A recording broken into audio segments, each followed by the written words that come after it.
Spyro the Dragon. Welcome to a brand new episode of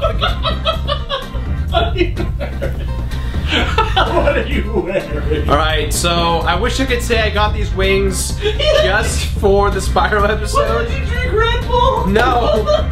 That's a horrible joke, Craig! Did you drink like wussy Red Bull? No! Alright, Brutal Moose, you win. So, Brutal Moose and I had a bet. Not really a bet, but he just kept telling me to buy My Little Pony gear at PAX Prime Yeah, sure he did. when we were hanging out, and he kept bugging me, so I told him, you know what? Buy me something and I'll wear it on an episode of The Completionist. You bought them on your own accord. He found these wings for 10 bucks. You just wanted them. So here we go. This one's for you, Ian, but luckily for us, Spyro, a winged character, so it's not that weird. Yeah, those are dragons. It's not. I'm gonna murder you. I'm gonna murder the crap.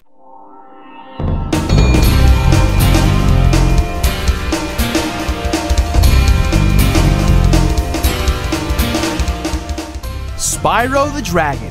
In the early stages of the PlayStation 1's life cycle, Sony really wanted an icon to help separate themselves from the rest of the playing field of mascots. Mario's Nintendo, Sonic is Sega, and at this point, Sony already had Crash.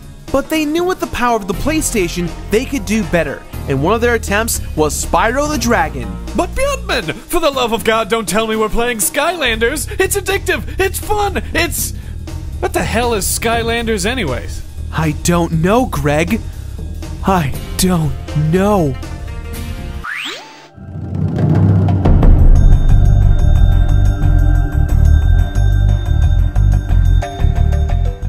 Long ago, when dragons existed, they lived in harmony with one another. The dragons were all a part of different clans. The artisans, the peacekeepers, the magic crafters, the beast makers, and the dream weavers.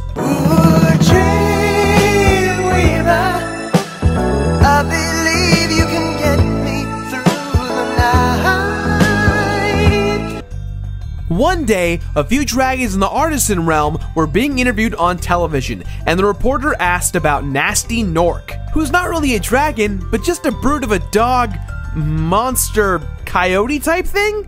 The dragons say he's not really a threat and call him ugly.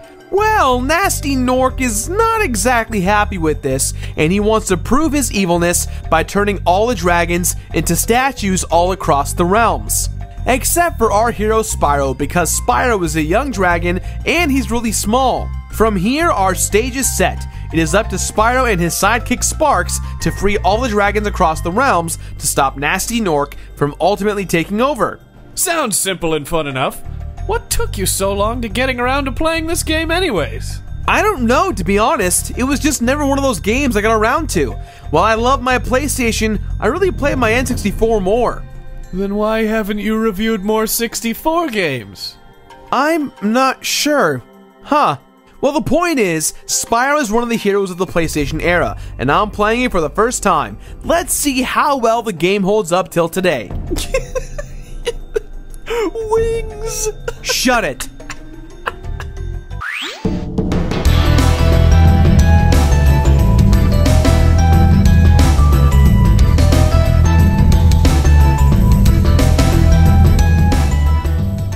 From a technical standpoint, Spyro the Dragon is pretty rad.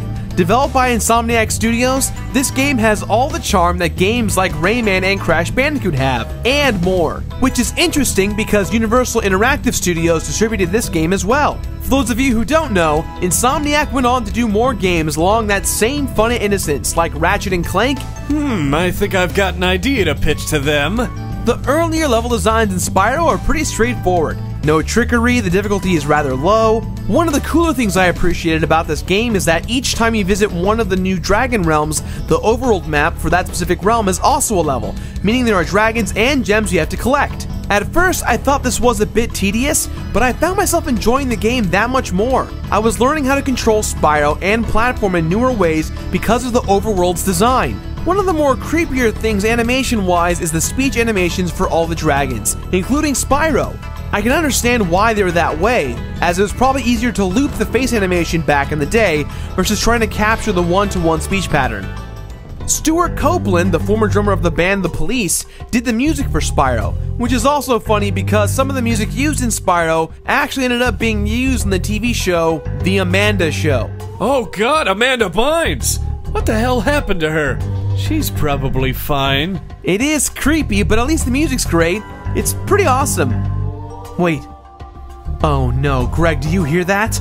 No, it can't be. Spyro the Dragon has a musical track that almost sounds like that hit Michael Jackson song. Headed for the border. Speed Demon.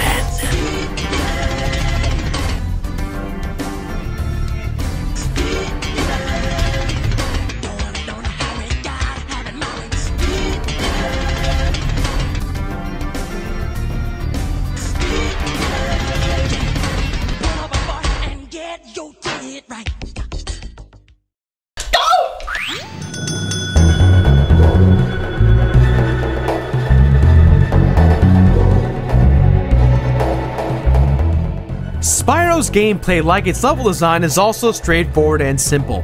You can control Spyro and Sparks across the realms of the dragons, freeing the dragons and collecting all the gems in each realm and level. Basic controls for Spyro are as follows. You can jump and glide, breathe fire, charge, and that's about it. What's really fun about these basic controls is that the enemies require different approaches to attacking them. Generally speaking, if the character's wearing a suit of armor, it means that you need to tackle them as they are fire resistant. So controlling both Spyro and Sparks, Wait. Who's Sparks? Where's Sparks?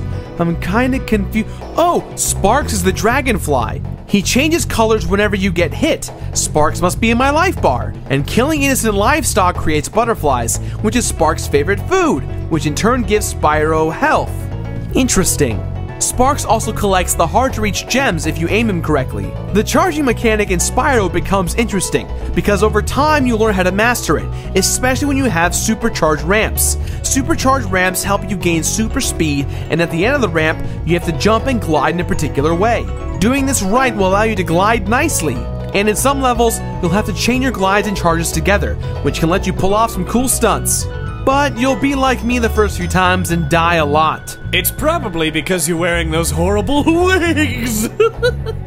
As I said before, the main focus of Spyro is to free all of Spyro's dragon brethren, who have been turned into statues. In order to free them all you gotta do is walk up to them and boom, they're free. What's nice is that the platform they're on becomes a save point. It also acts as a quick save area, so if you die or anything like that, you'll spawn right back there. Speaking of dragons, these dragons are hilariously ungrateful when you save them. Some give advice, but most of them just tell you they have something else to do and don't even say thank you. Yeah. I got shit to do. Aside from saving the dragons, you also have a secondary objective, if you choose to do so. You can collect all the gems in every world. At first, this is pretty easy, but as the levels change, the gem number raises. Every time you advance to a new level, the limit of the gem cap goes up little by little, till by the end of the game, the limit to get the gems can be anywhere from 300 to 500 per level.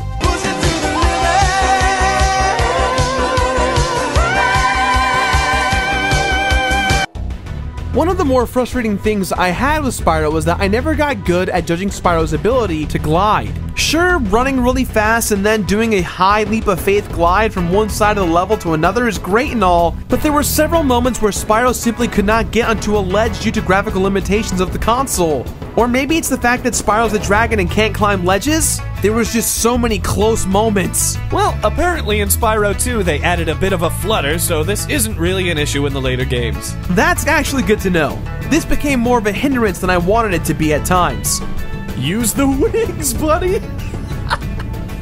Some levels have weird cloaked enemies that have eggs. These eggs are dragon eggs, and these jerks stole them. While the eggs don't matter much in terms of story, they do add to your percentage in terms of progression, so be sure you stop all those thieves and get back your eggs. At the end of each realm, there is one level that grants Spyro the ability to fly, and it involves doing a big collectathon in a short amount of time. Destroying barrels, turning on light towers, getting golden chests, destroying various baddies, the list changes depending on the realm. These levels do provide a nice break, and they're easy once you figure out a solid pattern.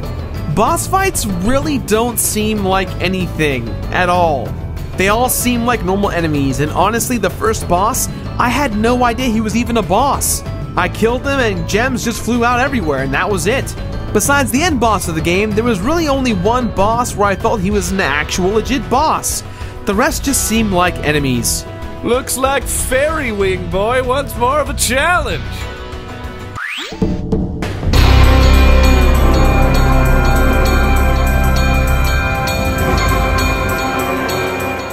So you've collected all the gems, freed all 79, going on 80 dragons, and gotten all the eggs. Now it's time to take on Nasty Nork. This boss fight is actually not that bad and can be over before you even know it. Your success with this boss will be based on your speed.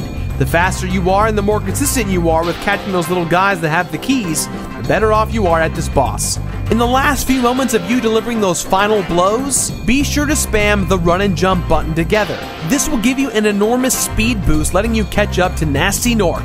So what you're saying is, in order to beat this boss, you need to be Beatty Man!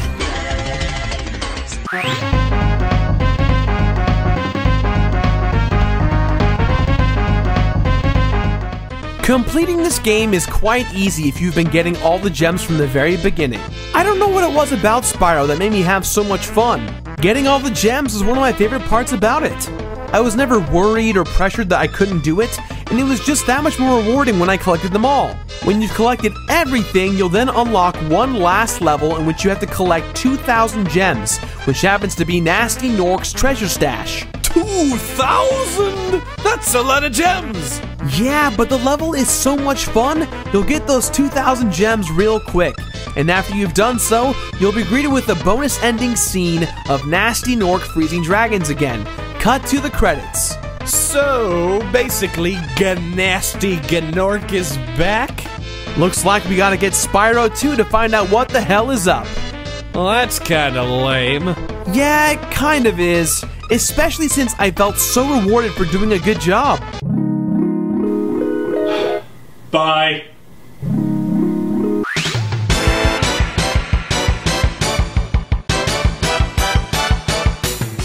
I really loved Spyro. It was a really nice surprise of a game that took me for a ride. I never felt like it was too hard or too easy to take down, minus a few platforming issues here or there.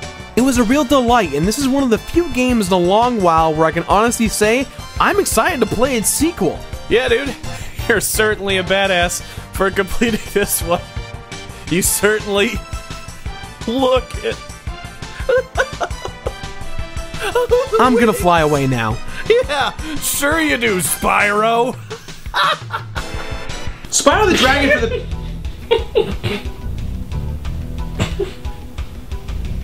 Spyro the Dragon is a...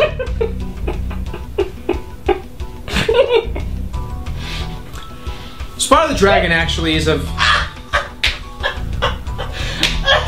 It's a pretty fun game. People would argue it's a collectathon for not playing it at all. Going in blind. I had a blast. The gems weren't too difficult to get. However, some of the gameplay mechanics of Spyro lifting off from the boosters was kind of tough. Friendship is magic, isn't it there, buddy? After a while, I got used to it.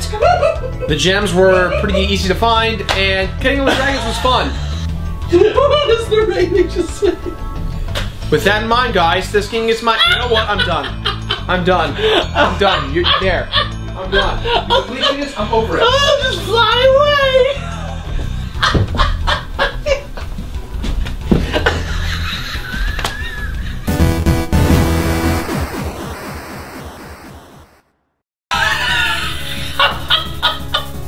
He looks so stupid. And the wings.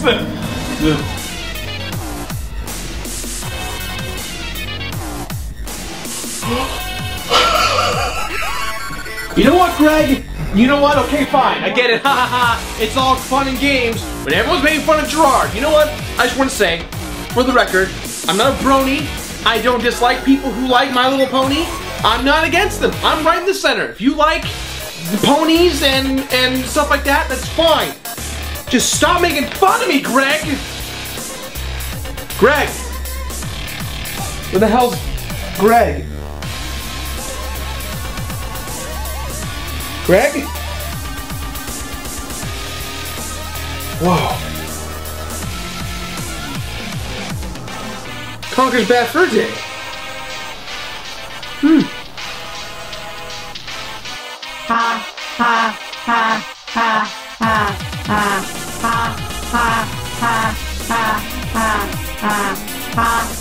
You